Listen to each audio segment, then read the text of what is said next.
अब कर्तव्य पथ पर मंजर बदलने वाला है।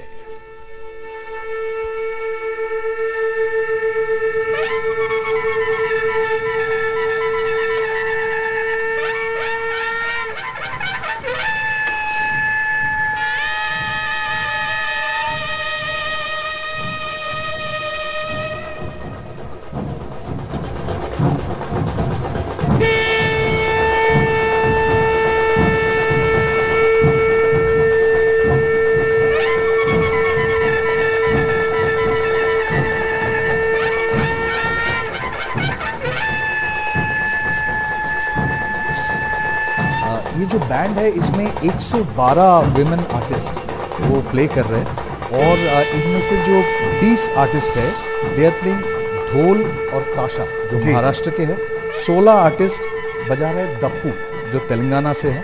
16 आर्टिस्ट ढाक और ढोल जो पश्चिम बंगाल से है और 8 आर्टिस्ट जो है वेस्ट बंगाल से वो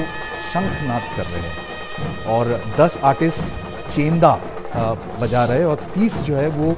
धोलू कुनीता जो कर्नाटक के हैं और 4 artist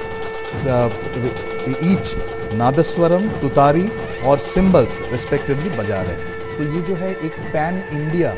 east west north south का जो परकशन इंस्ट्रूमेंट है उनका एक डिस्प्ले है और ये वुमेन प्लेयर्स बजा रहे हैं जो बहुत इम्पोर्टेंट है। पहली बार देश की जो 26 जनवरी की परेड है उसमें इस तरीके का ये कार्यक्रम आपको देखने को मिल रहा है। शंखनाद आह्वान जिसे कहा जा रहा है वो इस बार परेड की शुरुआत कर रहा है। ट्रेडिशनली भारत में पहले जब युद्ध होता था तो वो भी शंखनाद से शुरू होता था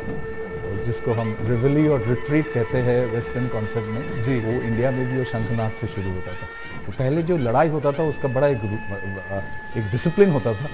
जिस टाइम में शुरू होता था एक टाइम में ख़त्म हो जाता था, उसके बाद कुछ नहीं होता था। अभी तो लड़ाई किसी भी वक्त किसी भी टाइम हो सकता है। मॉडर्न वॉरफेयर है, मॉडर्न वॉरफेयर, इसका कोई डेफिनेशन नहीं है, लेकिन पहले लोग बहुत डिसिप्लिन थे और शंखनाद एक बहुत इंपॉर्टेंट चीज़ होता था जो शुरुआत और ख़त्म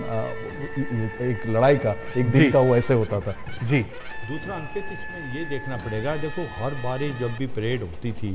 उसमें सबसे पहले जो परेड के कमांडर होते हैं वो आते हैं, फिर 2IC आते हैं और फिर कहीं ना कहीं जो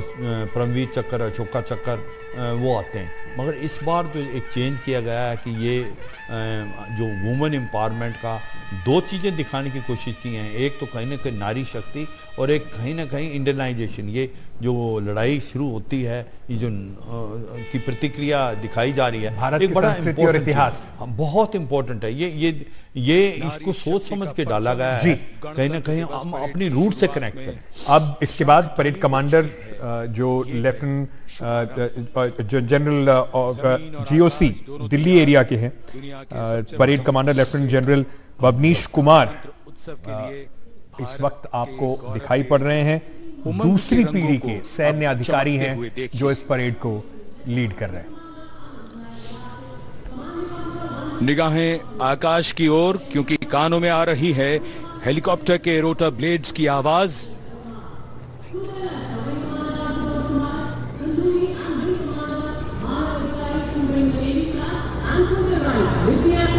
कोहरे के आसमान में इनकी लाइट्स का प्रकाश दिखता हुआ, कोहरा थोड़ा और साफ हो तो कम से कम ध्वज फॉर्मेशन में का जो फ्लाई पास है देख रहे हैं जो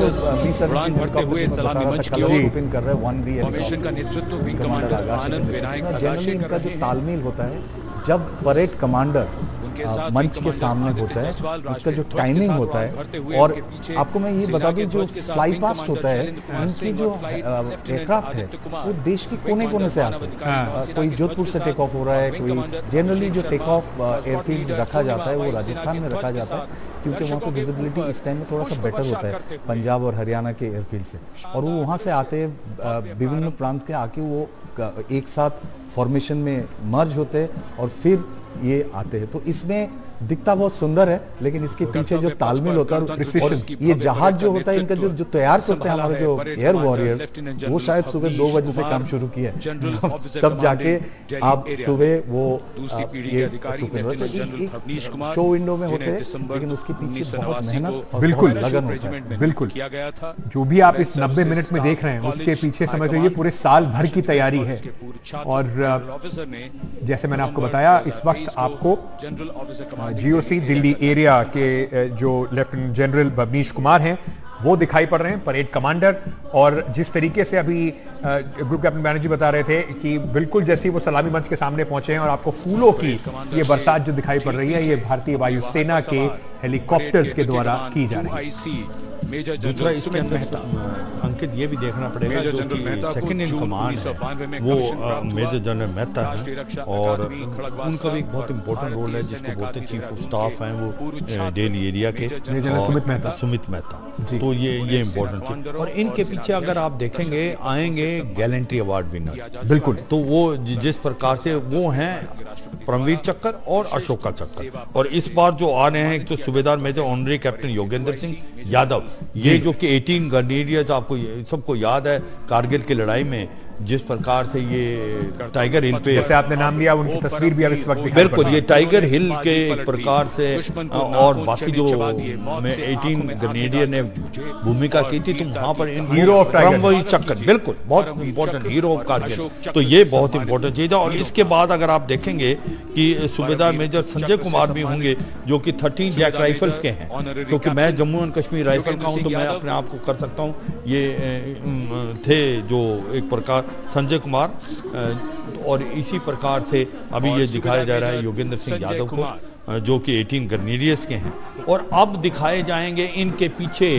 जो होंगे अशोका चक्र के, और वो हैं सबसे, और परमवीर चक्र में सूबेदार मेजर ऑनरी कैप्टन बाना सिंह भी यहाँ बार वो नहीं आए, मैं ये बोलना चाहता था, वो नहीं आए, लेकिन अच्छा, तीन ही है जो परमवीर चक्र विजेता है और जीवित हैं, इस वक्त हमारे साथ हैं। हाँ, और ये आप देखें अभी जो आ रहे हैं लेफ्टिनेंट कर्नल जसराम सिंह, जिसको आप देख रहे हैं राजपूत के हैं, ये अशोका चक्र से इनको सम्मानित किया गया है। और इसके अंदर जो मेजर जनरल CA पीठा वाला जो है वो भी हैं, ये मेरे 2IC रह चुके हैं यूनिट के अंदर, जो पलटन मैंने कमांड की, तो वहाँ के 2IC थे, फिर इन्होंने उस बटालियन को टेक ओवर किया।